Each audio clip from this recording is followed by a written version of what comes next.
Good morning friends. GST platform के YouTube channel में आप सभी का स्वागत है। जी हाँ फ्रेंड्स, जीएसटी के अंदर रिवर्स चार्ज मैकेनिज्म को लेकर के दो इम्पॉर्टेंट चेंजेस कल की जीएसटी काउंसिल मीटिंग में कर दिए गए हैं। जुड़े रहिएगा इस वीडियो के एंड तक ताकि आपको भी रिवर्स चार्ज मैकेनिज्म में जो ये चेंज किया गया है उसका पूरा अच्छा इम्पैक्ट जो है वो आपको समझ में आ जाए। यहाँ आप देख पा रहे हैं, सबसे पहला और सबसे इम्पॉर्टेंट ये है कि ट्रेड फ्रेंडली मेजर को ध्यान में रखते हुए कि ट्रेड करने में दिक्कत ना हो।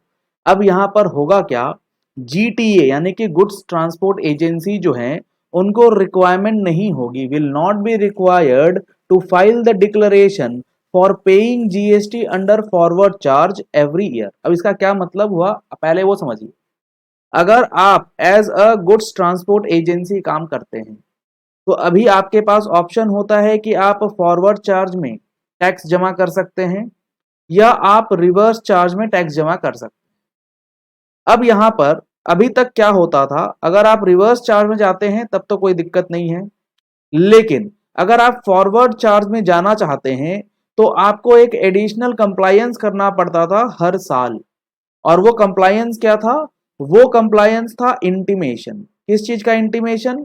ये इंटीमेशन कहता था कि आपको हर एक साल के लिए बताना होगा अपने जुरिस्डिक्शनल जॉइंट कमिश्नर को कि आप इस पर्टिकुलर साल के लिए जीटीए के फॉरवर्ड चार्ज मैकेनिज्म में जाना चाहते हैं, जिसके लिए ऑनलाइन फैसिलिटी दी गई थी अनेक्जर 5 के नाम से। अब उसको लेकर के यहां पर रिलैक्सेशन दिया गया है। इन्होंने कहा है कि ये जो अनेक्जर 5 हम लोग आपसे ईयरली भरवाना चाहते थे, अब इसे आपको एवरी ईयर यानी कि हर साल भरने की जरूरत नहीं पड़ेगी। If they have exercise this option, अगर आपने एक बार किसी एक पर्टिकुलर फाइनेंशियल ईयर के लिए आपने ये चूज कर लिया कि आपको एफसीएम में जाना है, they shall be deemed to have exercised it for the next option for the next and future financial years unless they file a declaration that they want to revert to reverse charge mechanism। मतलब अब यहां पर इन्होंने कहा कि आप हर साल हमें यह मत बताइए कि आपको हर साल एफसीएम में जाना है। अब आप हमें एक बार बता दीजिए, लेट सपोज अभी चल रहा है 23-24, आपने 23-24 के लिए अनेक्जर 5 भर दिया, आपने बता दिया एफसीएम, ओके। अब 24-25 में भी अगर आप एफसीएम में रहना चाहते हैं तो आपको कुछ नहीं करना। 25-26 में आप एफसीएम में रहना चाहते हैं, आपको कुछ नहीं करना। अब आप मान लेते हैं कि 26 से 27 में कहते हैं नहीं, हमें आप एफसीएम से हटके आरसीएम में जाना है। तो जब आप एफसीएम से आरसीएम में स्विच करना चाहेंगे इस साल, अब आपको फिर से एक डिक्लेरेशन जो है वो बतानी होगी कि अब हमें एफसीएम से आरसीएम में स्विच करना है। तो ये एक अच्छा और इंपॉर्टेंट चेंज जो है वो किया गया है। आगे इन्होंने क्या कहा, ये जो डिक्लेरेशन देने वाली बात थी ना, वो पहले चूंकि हर साल थी, तो साल एंड होने से पहले अगर हम लोग बात करें 23-24, 24-25 की, तो 24-25 के लिए अगर आप जाना चाहते हैं तो 15 मार्च से पहले पहले आपको एफसीएम के लिए अनेक्जर 5 डालना है। उसमें भी चेंजेस करा इन्होंने। अब ये कहते हैं it has also been decided that the last date of exercising the option by the GTA to pay GST under the FCM method shall be 31st March instead of 15th March। पहले ये 15 मार्च थी, अब ये आपको 31st मार्च तक facility मिलेगी।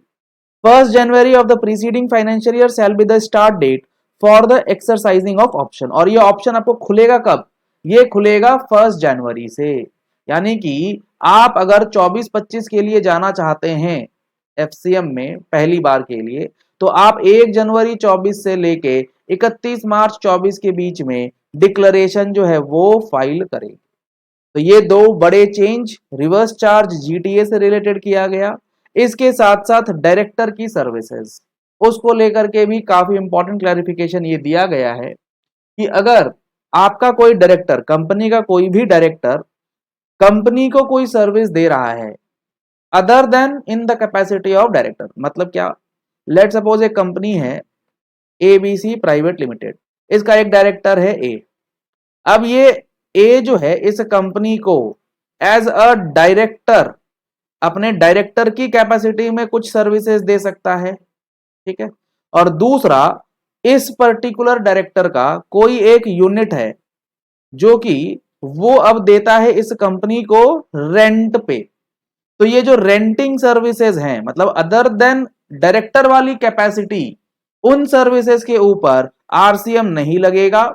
सिर्फ उन सर्विसेज के ऊपर जो कि वो डायरेक्टर की कैपेसिटी में दे रहा है उस पे आरसीएम लगेगा। और उसमें भी आपको ये देखना होगा कि उसकी जो डिडक्शंस होती हैं टीडीएस की, वो सेक्शन 192 बी वाली ना हो, यानी कि सैलरी वाला ना हो।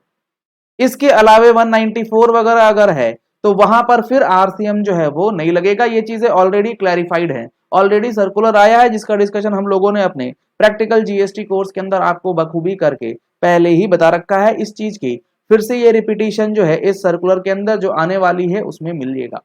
अगर आप लोगों ने अभी तक इस प्रैक्टिकल कोर्स को ज्वाइन नहीं किया है तो नंबर्स आपको स्क्रीन पे दिए गए हैं, इन नंबर्स पे कॉल करके व्हाट्सएप करके आप इस कोर्स को ज्वाइन कर सकते हैं। आप हमारा mobile application GST platform play store से डाउनलोड कर सकते हैं और डायरेक्टली इस कोर्स के लिए एनरोलमेंट करा सकते हैं। तो आरसीएम से रिलेटेड ये दो और महत्वपूर्ण चेंजेस जो हैं वो कर दिए गए हैं। जीएसटी काउंसिल में इस बार बहुत कुछ चेंज किया गया है, तो आप पर्टिकुलर चेंज की एनालिसिस के लिए मैगजीन का सब्सक्रिप्शन ले सकते हैं नंबर्स पे कॉल या व्हाट्सएप करके। और आप हमारा यूट्यूब चैनल सब्सक्राइब कर लीजिए ताकि हर एक एनालिसिस वीडियो के साथ आपको सबसे पहले और अपडेटेड इंफॉर्मेशन के साथ मिलती रहे। Thank you and have a nice day.